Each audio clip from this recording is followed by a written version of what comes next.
why don't we start with some of the things that you have brought? Okay. And if we could maybe just go over, why don't we do this? Let's take a few minutes to go over the anatomy of the shoe. Okay. I like patients to know what the importance of the counter is, the last, what to look for in the shoe. Right.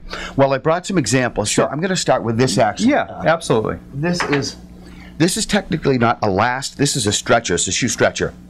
But it's a good sample of a shoe last. Last is a term that's used for the mold that a shoe is built on. It gives it its overall shape. Okay. So as most of us know, many years ago, Eastern Massachusetts was the world leader in shoe production. That's right. And in those days, shoe lasts or molds were made out of wood. Today, they're made mostly of plastic.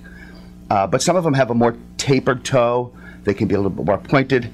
This is the instep, by the way. They have a certain pitch to the instep. So they're very different shapes because of all of our feet are very different shapes. So I bring this sort of as an example of a shoe last.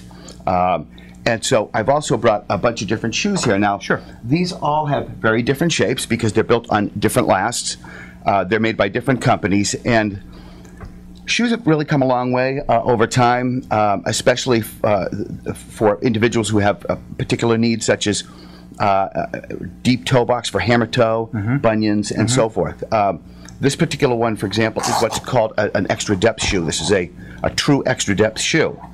And what that means is that underneath the inner sole is a second layer of removable material. Okay, gotcha. So it gives the depth of the shoe some real adjustability. Right. Folks have hammer toes. I assume most of our listeners know what hammer toe is.